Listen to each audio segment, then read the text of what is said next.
Se você acredita que ninguém merece ser destruído no dia mais importante da sua vida, fica comigo até o final. Porque o que aconteceu com Helena Duarte dentro daquela igreja vai fazer você sentir raiva, dor e talvez justiça. O sol atravessava os vitrais da antiga igreja no centro de São Paulo. Tudo estava pronto. Flores brancas, música suave, quase 200 pessoas aguardando o momento perfeito. Helena segurava o buquê com mãos trêmulas, o coração acelerado, os olhos cheios de esperança. Ela não era rica, não tinha sobrenome poderoso, era costureira. Cada detalhe do vestido que usava tinha sido feito por ela mesma, ponto por ponto, durante meses. Era o vestido dos sonhos, o símbolo de uma vida nova. No altar, Ricardo Almeida a esperava. Elegante, frio.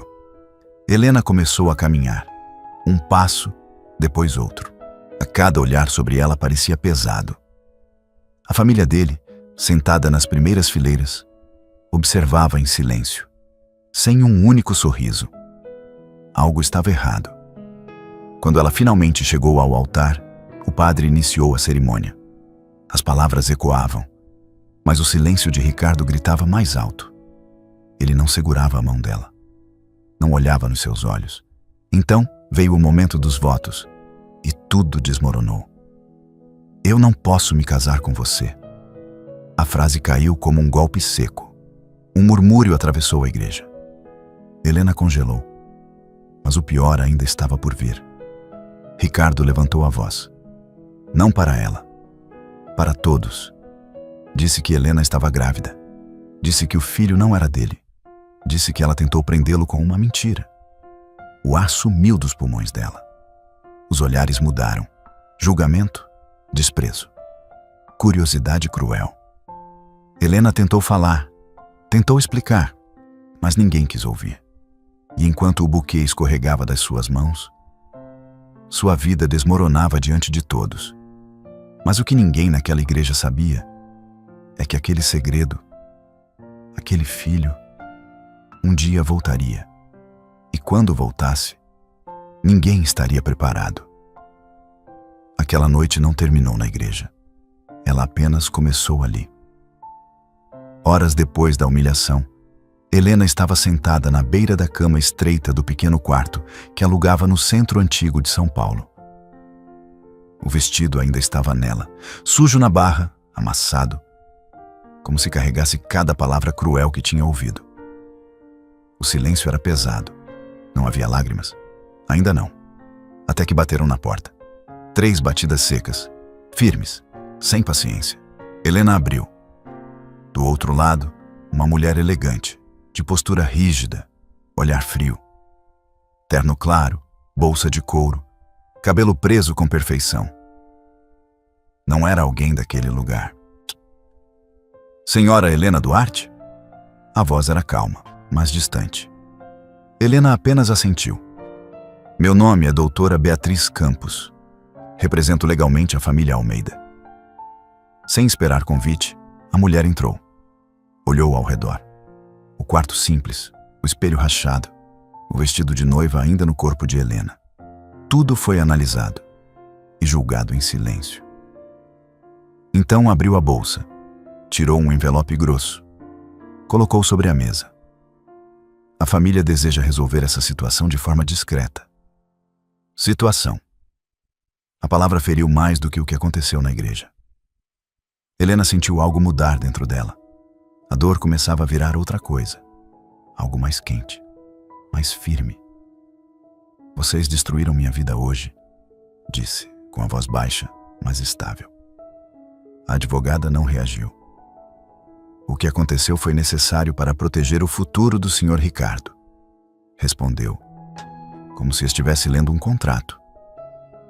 Ela empurrou o envelope alguns centímetros. Aqui há R$200 mil, o suficiente para recomeçar em outro lugar. Helena olhou para o dinheiro. Não tocou. E o que vocês querem em troca? A advogada retirou um documento. 3 coisas, simples. Primeiro, a senhora deve deixar São Paulo em até 72 horas. Segundo, nunca mais procurar a família Almeida. Terceiro, ela virou o papel. Assinar esta declaração, abrindo mão de qualquer reivindicação de paternidade. O ar ficou pesado. Helena pegou o documento com mãos trêmulas. Leu a primeira linha. E então, entendeu tudo. Eles não queriam apenas silêncio. Queriam apagar o filho dela. Vocês disseram para todos que o bebê não é dele. A voz dela falhou por um segundo. Então, por que precisam disso por escrito? A advogada sustentou o olhar. Porque palavras desaparecem. Documentos permanecem. Aquilo foi o golpe final. Não era erro. Não era dúvida. Era plano. Helena deixou o papel cair lentamente sobre a mesa. Riu. Uma risada baixa. Amarga. Vocês querem comprar minha dignidade e o futuro do meu filho. Estamos oferecendo uma saída, corrigiu a mulher, fria. Silêncio. Helena olhou novamente para o envelope. Depois, levou a mão até a barriga, ainda discreta, mas já real. 1 segundo. 2. E então ela tomou uma decisão. Empurrou o dinheiro de volta. Diga à família Almeida que pode ficar com cada centavo. A advogada franziu levemente a testa. Está cometendo um erro. Talvez, respondeu Helena, mas pelo menos vai ser um erro meu. A mulher fechou a bolsa com um gesto seco. Se tentar enfrentá-los, será destruída. Eles controlam tudo: justiça, imprensa, reputação. Helena caminhou até a porta. Abriu. Então é melhor eu sair antes que tentem me destruir de novo. A advogada hesitou por um instante. Depois saiu. A porta se fechou. E pela primeira vez naquela noite, Helena chorou. Não de fraqueza, mas de ruptura. Enquanto as lágrimas caíam silenciosas, ela olhou para o vestido. Depois para o espelho quebrado. E finalmente para o pequeno espaço onde sua nova vida começaria. Naquela mesma madrugada, ela arrumou uma mala simples. Poucas roupas, uma caixa de costura e algo mais. Um pequeno pedaço do véu rasgado, não como lembrança, mas como marca. Antes do amanhecer, Helena Duarte já não pertencia mais àquela cidade. E ninguém, absolutamente ninguém, estava preparado para o que viria depois. O ônibus chegou a Rio de Janeiro ainda antes do amanhecer. A cidade parecia enorme, fria, indiferente. Helena desceu com uma única mala na mão e o peso de tudo o que tinha deixado para trás. Dias antes, havia sido abandonada no altar. Agora, não tinha nome, nem apoio, nem destino. A garoa fina molhava o asfalto. O cheiro de café barato e pão amanhecido vinha das padarias abrindo as portas. Pessoas passavam apressadas. Ninguém olhava para ela. Era como se não existisse. Helena caminhou por ruas estreitas do bairro da Zona Norte, procurando qualquer lugar que aceitasse alguém como ela. O dinheiro no bolso. Menos de R$ 800. Não duraria muito. A primeira pensão recusou. Não alugamos para mulher sozinha, disse a dona, sem nem esconder o desprezo. A segunda foi pior. E quando essa barriga crescer, quem vai pagar? A terceira nem deixou ela terminar de falar. Portas fechadas, olhares duros, julgamento silencioso. O dia passou assim, mas quando o sol começou a desaparecer, Helena já estava cansada, com os pés doendo e o coração apertado de um jeito que ela nunca tinha sentido. Foi então que encontrou uma casa antiga, com pintura descascada e uma placa simples: quartos para alugar. Uma senhora abriu a porta. Olhou Helena de cima a baixo. Parou na mala. Depois na barriga, ainda discreta. Silêncio. Pago adiantado, disse Helena, quase num sussurro. A mulher hesitou. Suspirou. Entra. Não era gentileza. Era sobrevivência. O quarto tinha pouco mais de 12 metros quadrados. uma cama estreita, um ventilador barulhento, uma janela virada para um muro de concreto. Mas era um lugar. Naquela noite, Helena sentou na cama e finalmente deixou o cansaço tomar conta. Uma mão sobre a barriga, como se estivesse protegendo algo que ainda nem conhecia. "Somos só nós agora", murmurou. Os dias seguintes foram ainda mais duros. Ela bateu em lojas, padarias, mercados. "Preciso de trabalho, qualquer coisa." As respostas eram sempre as mesmas. "Não contratamos grávidas. Vai trazer problema. Volta depois. Depois, quando já fosse tarde demais." O dinheiro começou a desaparecer rápido. Comida simples, contas básicas. O aluguel já parecia uma ameaça. Até que, numa tarde quente, tudo mudou. Helena estava sentada num banco de praça, exausta, quando viu uma senhora tentando segurar um vestido rasgado. O tecido havia aberto na lateral.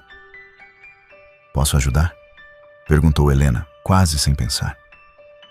A mulher estranhou, mas entregou o vestido. Helena abriu a pequena caixa de costura que carregava desde São Paulo.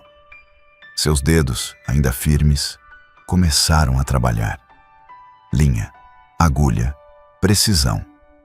Em poucos minutos, o rasgo desapareceu, como se nunca tivesse existido, murmurou a senhora surpresa. Ela entregou algumas moedas, pouco dinheiro, mas suficiente para algo mais importante, uma chance. "Tenho uma lanchonete ali na esquina", disse a mulher. "Se fizer isso com umas toalhas, posso te pagar melhor." Helena não pensou duas vezes. Foi ali que tudo começou. Um concerto, depois outro, depois mais um. O canto de uma mesa virou espaço de trabalho. O som da agulha substituiu o silêncio da dor. E pela primeira vez desde aquela igreja, Helena não sentiu vergonha. Sentiu força. Mas enquanto a vida começava a se reorganizar, algo também crescia dentro dela. Algo que ninguém poderia negar. E que um dia voltaria para cobrar cada mentira. O pequeno canto na lanchonete virou rotina. Agulha, linha, silêncio. Depois de tudo o que aconteceu, Helena não tinha mais espaço para ilusões, só para trabalho, só para seguir em frente. As semanas passaram, a barriga cresceu e junto com ela, a responsabilidade. Numa madrugada de chuva forte, quando o céu parecia desabar sobre o rio, Helena sentiu as primeiras dores. Não havia luxo, não havia ninguém da família ao lado. Apenas a dona da pensão correndo para chamar um táxi velho. "Respira, menina", repetia a mulher, apertando sua mão. Horas depois, em um hospital público, nasceu Matheus Duarte. Pequeno, frágil, mas com um choro forte, como se já tivesse algo a dizer ao mundo. Quando colocaram o bebê em seus braços, Helena ficou em silêncio. Nenhuma lágrima, só uma certeza. "Eu não vou deixar ninguém te fazer sentir vergonha de existir." A vida então começou de verdade. Os primeiros meses foram duros, mas muito mais do que qualquer coisa que ela já tinha enfrentado. Matheus dormia numa caixa improvisada ao lado da máquina de costura. Helena trabalhava enquanto o observava respirar. Cada ponto que ela fazia era um passo para garantir que ele tivesse o que comer no dia seguinte. Às vezes, o choro dele se misturava com o som da agulha. Às vezes, ela nem sabia se estava mais cansada ou mais forte. O dinheiro era pouco, mas nunca faltou dignidade. Com o tempo, os clientes começaram a voltar. "Aquela costureira nova, ela faz milagre", diziam no bairro. Vestidos antigos ganhavam nova vida, calças rasgadas voltavam a ser usadas. E o nome de Helena começou a circular. Devagar, mas firme. Uma placa simples apareceu na janela. Ajustes Duarte. Nada sofisticado, mas era dela. Matheus crescia ali, entre tecidos, linhas, histórias silenciosas. Com 3 anos, já brincava com retalhos no chão. Com 5, sabia diferenciar um bom tecido de um ruim só pelo toque. Mãe, por que as pessoas trazem roupa quebrada? Perguntou um dia. Helena sorriu. Porque algumas coisas merecem uma segunda chance. Ele não entendeu totalmente, mas guardou. E foi assim que ele cresceu. Sem luxo, sem pai, mas com algo que muitos nunca tiveram: base. Helena nunca falou do passado, nunca contou sobre a igreja, sobre a humilhação, sobre o abandono. Não queria que o filho carregasse um peso que não era dele. Mas havia algo que ela ensinava todos os dias, sem palavras: respeito, trabalho, valor próprio. À noite, quando o bairro ficava em silêncio, Helena abria uma pequena caixa escondida.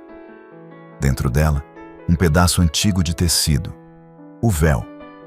Não como lembrança de amor, mas como cicatriz.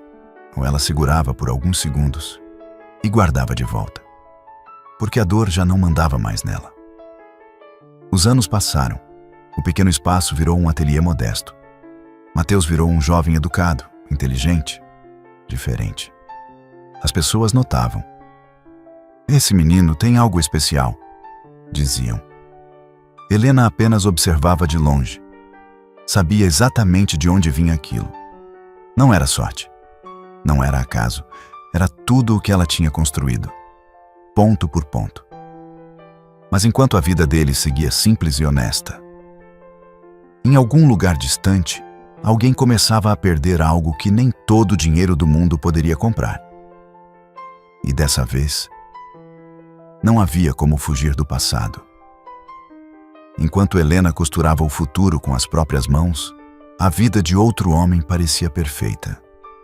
Por fora.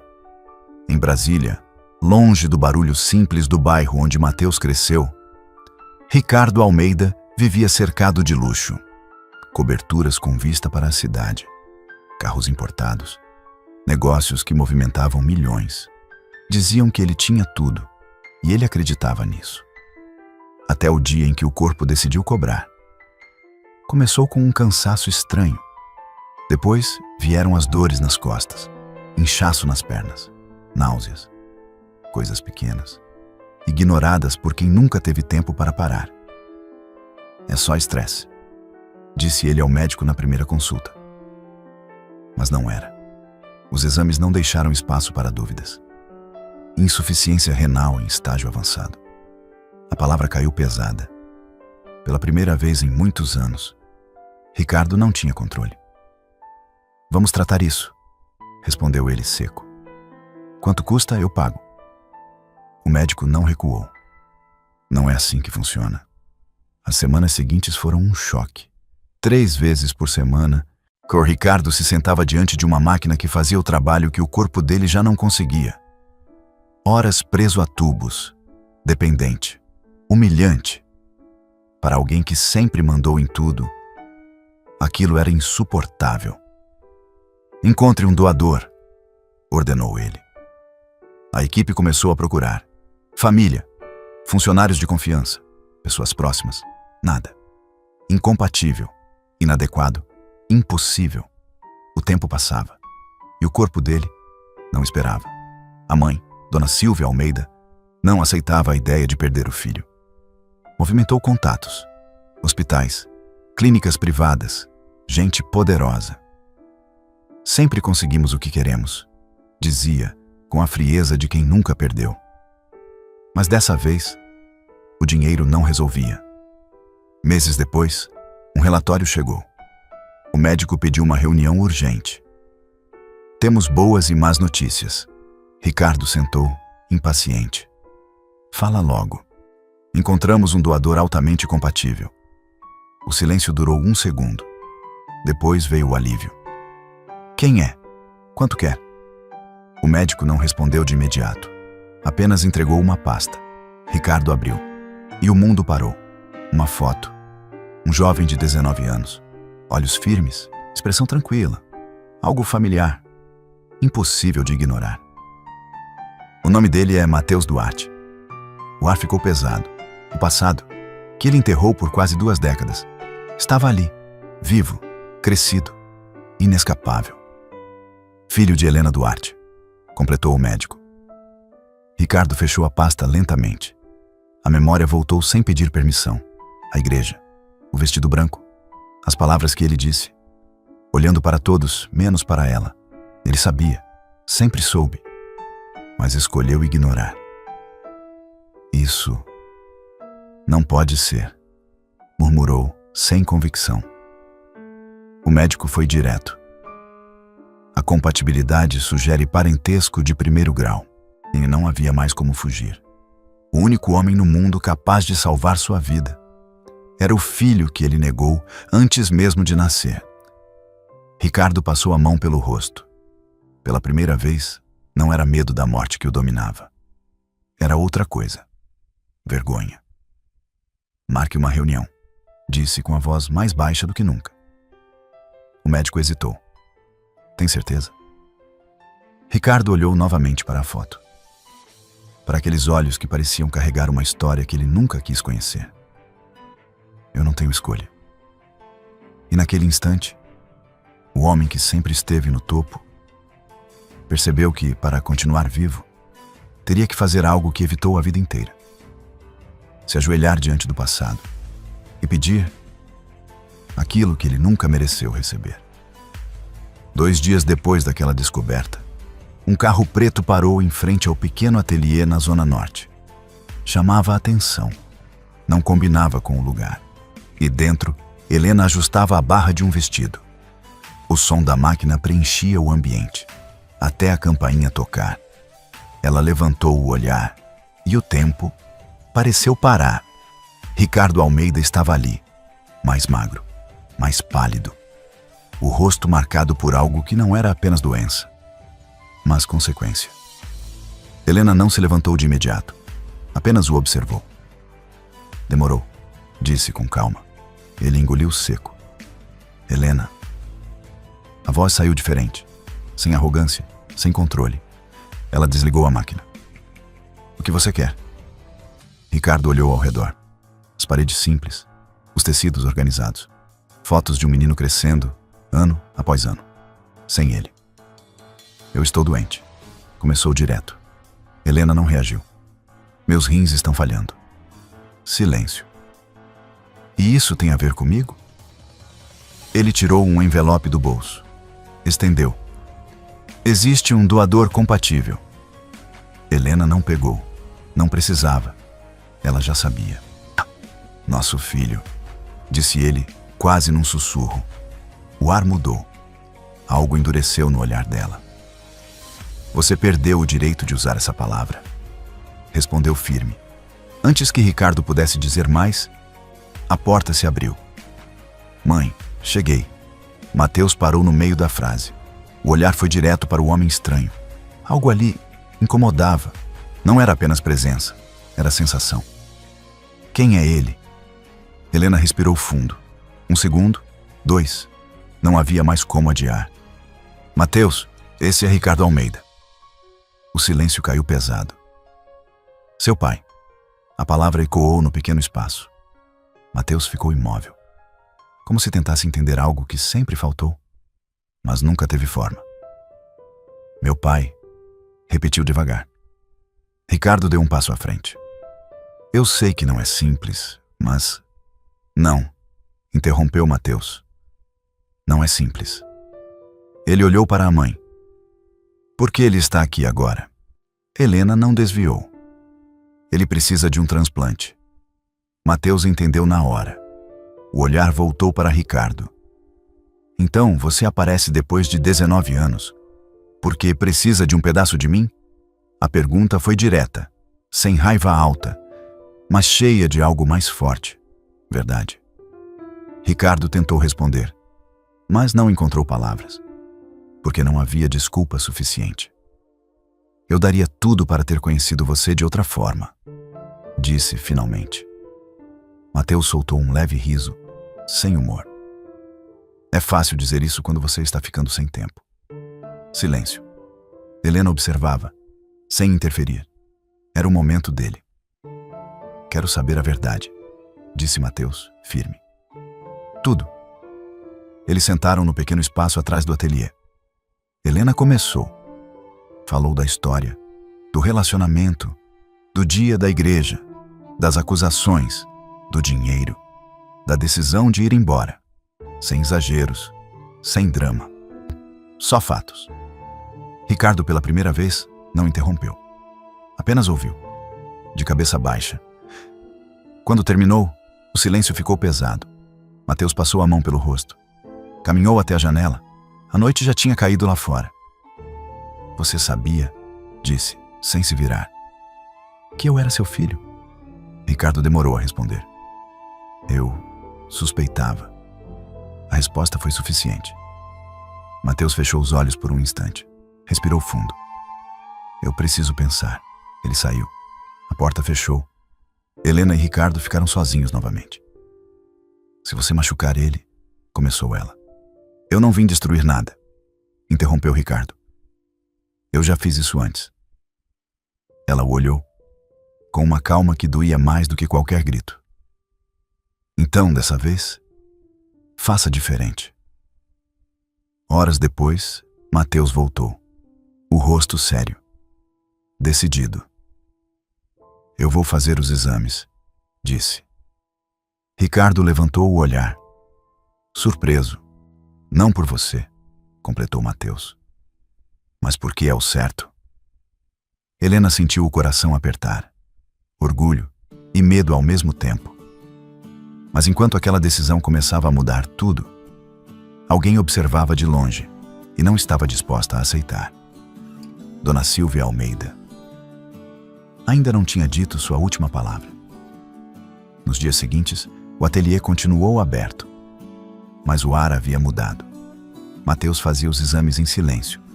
Helena trabalhava, tentando não pensar no que viria. E Ricardo esperava. Pela primeira vez na vida, sem poder controlar o resultado. Mas quem não aceitou aquilo foi Dona Silvia. Quando recebeu a informação sobre o possível doador, o rosto dela endureceu. O filho da costureira, murmurou com desprezo. Para ela, aquilo não era a solução. Era a ameaça. No mesmo dia, começou a agir. Ligou para médicos. Falou com diretores de hospital. Usou nomes, influência, contatos. Esse transplante não pode acontecer, dizia fria. Há interesses envolvidos. Boatos começaram a surgir. Que o rapaz estava sendo pressionado, que havia dinheiro por trás, que tudo era suspeito. O objetivo era claro: bloquear, destruir. Enquanto isso, no pequeno ateliê, Helena recebeu uma carta oficial. O hospital informava que havia uma denúncia em andamento e que o processo poderia ser suspenso. Ela leu em silêncio. Depois, entregou a Mateus. Sua avó, disse apenas. Ele apertou o papel nas mãos.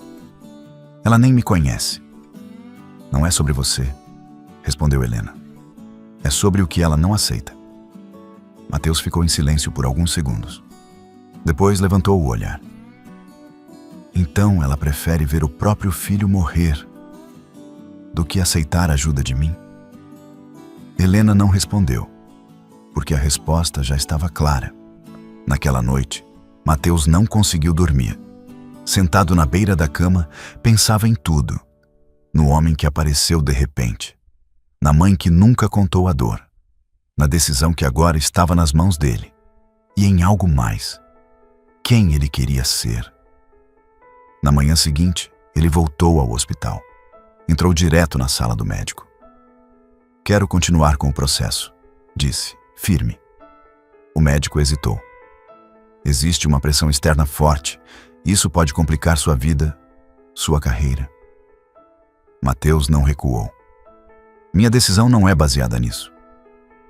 Do outro lado da cidade, Ricardo recebeu a notícia da denúncia. E pela primeira vez, não ficou em silêncio. Foi até a casa da mãe. Entrou sem anunciar. Já foi longe demais, disse encarando Dona Silvia. Ela permaneceu sentada, elegante como sempre. Estou protegendo nossa família. Não, respondeu ele. Está destruindo o que ainda resta. Ela se levantou. Você vai aceitar um órgão desse garoto? Vai manchar nosso nome com isso? Ricardo deu um passo à frente, mais fraco fisicamente, mas mais firme do que nunca. Ele é meu filho. O silêncio caiu. Pesado. Real. E se você tentar impedir isso de novo, continuou ele, eu vou tornar público tudo o que aconteceu. Os olhos dela se estreitaram. Você não faria isso.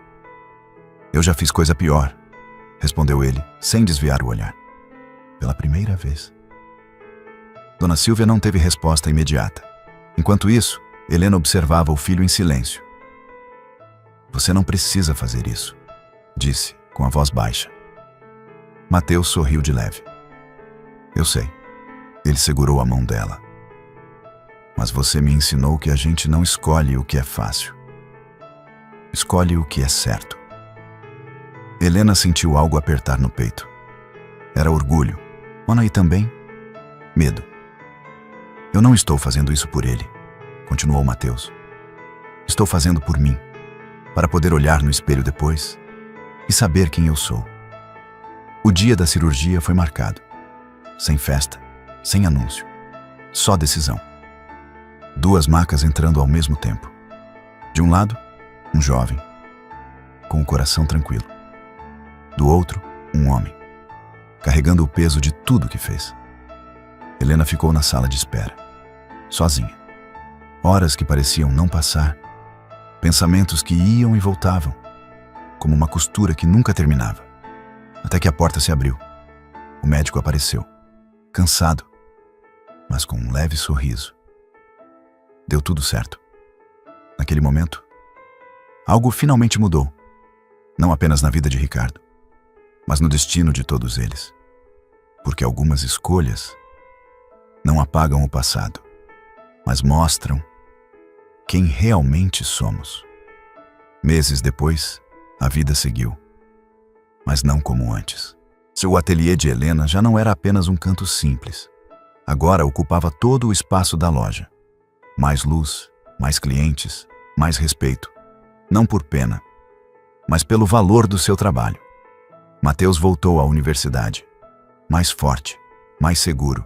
A decisão que tomou não o enfraqueceu, o definiu. Ricardo também mudou. Não da noite para o dia, mas de dentro para fora. Vendeu parte do que tinha. Afastou-se de quem só valorizava a aparência. Pela primeira vez, começou a viver sem esconder o passado. E então veio a noite da gala. Um grande evento em São Paulo. Empresários, autoridades, câmeras. Ricardo subiu ao palco. Receberia um prêmio, mas não aceitou. Diante de todos, contou a verdade. Falou da igreja, da mentira, da mulher que humilhou, do filho que negou. O salão ficou em silêncio. E pela primeira vez, ele não tentou se defender. Assumiu e apontou para Mateus. Ele salvou minha vida. Depois olhou para Helena. E ela me ensinou o que é dignidade. Dona Silvia saiu do evento antes do fim, sozinha, sem aplausos, sem controle. Naquela noite, ninguém venceu por vingança. Mas alguém encontrou paz. Helena não sorriu por triunfo. Apenas respirou, leve. Porque, finalmente, o passado não mandava mais nela. E algumas feridas, quando não são esquecidas, são transformadas. Lição de vida e valor moral. A vida não é justa o tempo todo, mas ela é precisa. Quem humilha hoje pode precisar amanhã. Quem perde tudo pode reconstruir algo ainda mais forte. Helena não venceu com gritos. Venceu com silêncio, trabalho e dignidade. Ela poderia ter ensinado ódio ao filho, mas escolheu ensinar caráter. E isso mudou tudo. Mateus não ajudou porque esqueceu o passado. Ajudou porque escolheu não ser definido por ele. Essa é a diferença. Não é o que fizeram com você. É o que você decide fazer depois. Dinheiro, status, poder. Tudo isso pode desaparecer, mas caráter fica. E no final, não é quem teve mais. É quem consegue dormir em paz, sem vergonha, sem culpa, sem precisar fugir do próprio reflexo. Porque a verdadeira vitória não é ver o outro cair, é olhar para si mesmo e saber que você não perdeu quem você é.